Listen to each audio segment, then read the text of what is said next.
no nga luwas lang taon sila og wala lay mga onwards incident lagi pero nang bantay-bantay kay napay mga aftershocks. oh naapagid. Actually sa aftershock Mr. Lorenzo no na ay bag-o lang gyud.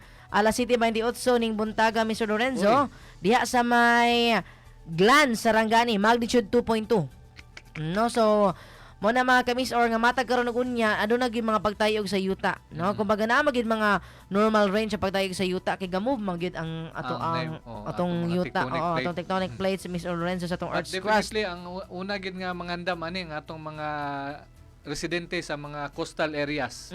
Kay kung dunay pagtayog sa yuta nga taas-taas gyud nga magnitude, automatic yun, musunod dahil ang tsunami ana.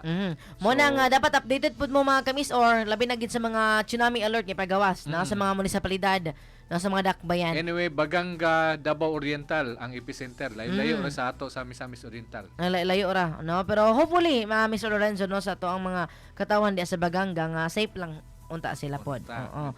Ayun. Binantayon sa palibot. Update pod Mr. Lorenzo no labi na gyud sa bulog sa tubig sa ato ang suba dani sa Maylong sa Tagluan. Medyo kusog-kusog ang bulog Mr. Lorenzo pero lubog gyapon. Lubog gyapon. Hisgutanan sa level Mr. Lorenzo no normal raman ang level. Wala raman na katong mga coding no ang mga codes, mga color codes. No normal ra ang level mga kamisor pero kusog ang bulog. Kusog ang current. Kusog ang current. No and then kagahapon gining adlaw sa hapon Mr. I don't know kung nibundak mang ulan dani Mr. Lorenzo. Kusog gabi Kusog kay actually kagahapon sa mga alas 5 kapin mga kamis or di na makita ang bukid di sa Claveria kay grabe ka fogs. Tungod kay kusog ang ulan Mr. Lorenzo no. Little bagyo. Okay, bugnaw ginadihapon nga area. No, labi na kanang pasaka pa sa gikan ka sa lungsod sa Villanueva. Tingala lagi ka kay sa may tulay sa Taguban init. Pero pag sulod nimo sa unang barangay sa Villanueva, nag-ulan na. Naka-full ang thermostat. So mauna mga kamis or nga mag-amping kanunay sa mga drivers nga gapaminaw medyo alumon po ng kalangitan karon medyo wala pa nagpakita si Haring Adlaw. Kung may fog sa dalan, short ang imong vision kung mag-drive ka. So kalma-kalma lang. Kalma hinahinay lang gyud. Di kay nimo makita ang mga blind curve diha. Unya kung mahimo na may serbato pod. Serbato pod mga kamis or. Labi na ang paglight importante kayo. Kaya ora gyud na siya makapenetrate sa kaning fog kayo diha sa kabukiran. Kay bisan pag mo nang kagsayo pa man sa buntag. Ibutang ta lang mga kamis atong oras alas 8 sa buntag. No sayo pa man dapat maklaro niya kay nag-fogs man. Mo subida kay Medias Claveria sa una alas 2 nga na may mga area nga mag-fog. Dili maklaro gyud. Di gini mo matagan. Mo nang hinahinay og doble amping gyud mga kamis or sa pagmaneho. Labi kay sa mga bugnaw nga dapit. Correct. No, labi na kani mga dalan nga nabutang sa mga bugnaw na area. So sa to po mga kamisor namin na karon labi na sa mga motorista, di kay kalimtan ang rain gears, no, raincoat. Ayong raincoat. Dili gid kalimtan. Numero 1. Oo, labi na sa mga estudyante karon nga hopefully nagapamahaw na before ni adtog eskwelahan. Ayun, so Mr. Lorenzo, maulo na itong update no, labi na gyud sa ato ang lokal, no? Sa ato ang lokalidad, update sa Suba, no, o sa kaning mga pagtayog sa yuta. And then balik sa ta sa pagtayog Mr. Lorenzo, ang ato yung usa gyud ani nga timailhan labi nag motay kini gyud atong tubig kini dispenser, no? Bitaw no. Mo gina pinaka opisina makita mo gini mo mulihok gyud ang tubig sunod. Mo na ang uban pod nga ang ilahapong kaning type of monitoring kay butang sila tubig sa baso. Ibutang sa lamisa. Mga chandelier. Mga inana chandelier. Kana gyud siya. Hindi mo mabatian, nakita gina mo tayog din labi na sa mga dagko nga mga hotel, mga dagko kay nga mga chandelier. Mo nasama sa ginabalik-balik mga kamis or no nga ang kaning linog itself katong sa to ang advertisement mga kamis or nga dili na siya makapatay pero kung wala ka nang andam no imong mga gamit wala ka nang andam ka sa mga heavy objects katuan nimo gipang sangat sa ibabaw mo nang diha no nga pwede ta nga mahimo ta nga kumbaga mahimo tag simba ko casualty no sa mga inana. So mo nang gigingon mga kamis or nga sa makunayon mangandam ta mga kamis or masada gid nga mangandam ta no kumbaga sa ginaingon pa no nga wala gid pagbasol nga maguna dito gina sa ulahi. Nasama sa pagpangandam, mangandam ta sa permiro pa. No, dili kay ahat ta mangandam nga nahumana. Og padayon gyud magmonitor sa Miso Radio kay matag karon ug unya ang kasikas sa kabuntagon mo padangat gyud diha sa inyong matag Pinoyanan sa mga kasikas sa atong palibot. Dili lang pag gina sa lokalidad Mr. Lorenzo, apil ang rehiyon, nasyonal. Gani apil pag atong sigutan ng sports og showbiz. Correct. Kasikas sa kabuntagon. Ayun, so dugang mga isgutanan ni Mr. Lorenzo, tutukan sa nato ning sa zona Mr. Lorenzo, no? Kay kabalo ko na ginamhinam gid pod ang ato ang mga kamisor karon nga wala nakalantaw pod sa live o nakadungog sa live pod no sa atong broadcast pod gahapong adlaw Mr. Lorenzo, no? Gikan sa kauluhan sa ato ang live broadcast sa kaning zona ni Zona. Presidente. So sa kato Patay mga prepared diha nga video clips. sa mga highlight Mr. Lorenzo ato po ning labi na gyud sa kaning mga gabayad og tax. Agree. No, good news ni siya kay gibutyag ni President Bongbong Marcos Jr. nga katong mga adunay kinitaan per year nga dili mo abot og dili mo lapas og 350,000 no, not more than 350,000 mga kamis or ma-exempt na adunay tax exemption. So Wow. itong paminawon mga kamis or ang pamahayag ni President Bongbong Marcos Jr. kalabot nini atol sa iyang SONA gahapong adlaw. Dagan natin ang mga manggagawang malilibre sa buwis sa kanilang kita. Isasama na natin ang mga kumikita ng hindi lalagpas sa 350,000 pesos kada taon.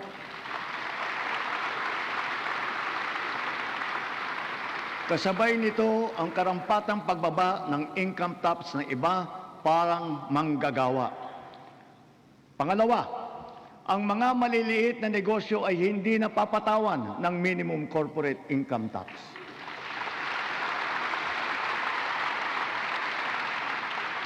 Pangatlo, para mapanatag ang loob ng taong bayan ang pagbigay ng amnesty para sa mga hindi nabayarang buwis tulad ng income tax, estate at donors tax at value-added tax.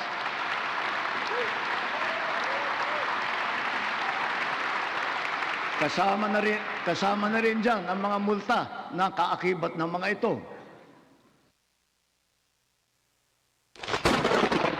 Kasikas sa kabuntagon. So mao na Mr. Lorenzo. Pabor kayong mga dagkog utang ani. Mawala ng tax, no? O kani mga value-added tax Mr. Lorenzo, kani man sa mga pamalito na to. O no, so Mga basic commodities. so muna mga kamis or nga nanatay tax exemption labi na gid mga di maabot ang kinitaan sa isa ka tuig og 300 dili mo lapas sa 350,000 pesos.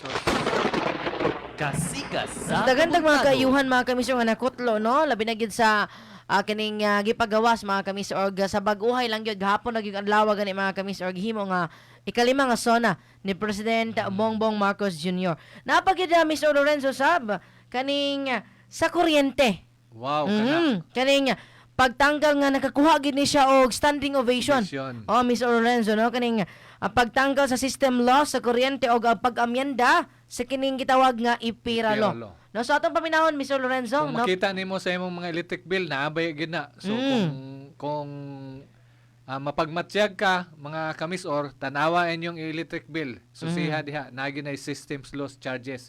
So sugod karon human sa iyang pagpamulong sa SONA ni Pangulong Bongbong Marcos mawala na. So imagine kung ato nang tan-awon diha atong himay-himayon ni atong electric bill diri ni Ma'am Jessica kung pilay. Oh, pilay mayroon daghan atong kayo. bill pilay mawala. Oo. No, So, ang iyang pamahayag atong ipadungog. sige atong paminahon. Tanggalin na natin ang systems loss na pinapasa sa consumer.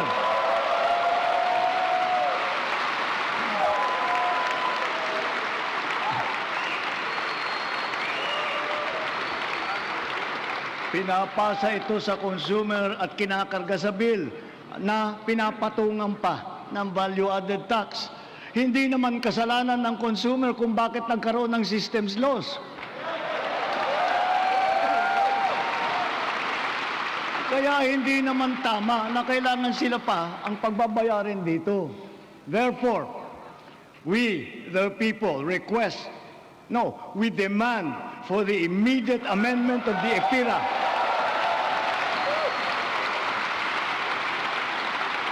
and to prohibit charging systems loss against consumers, including the value-added tax thereon. Kasikas sa kabuntagon. Mga kamis, inyo nabati mga kamis or no, ang pamahayag ni President Bongbong Marcos Jr. kalabot mga kamisor, no?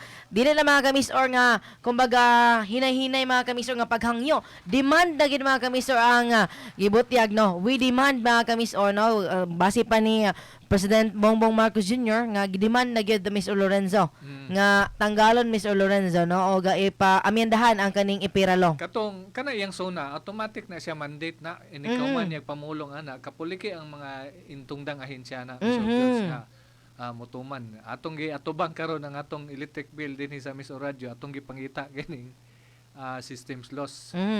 Sige kay para makita pod Miss may nato aron makatansya papunta kung pila gyud mawala o unsa ba ni significant pa kay nga figure.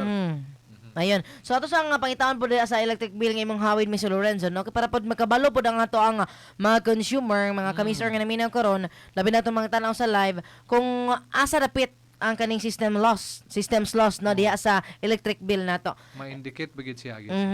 Anyways mga kamisor, no, so daghan mga kamisor kaayuhan ang atong atangan, no, gagani atong suwayan pod mga kamisor nga hinabi pod nato Mr. Lorenzo later on, no, ang usapod sa mga tig supply og kuryente labi na sa to sa lalawigan sa Misamis Oriental.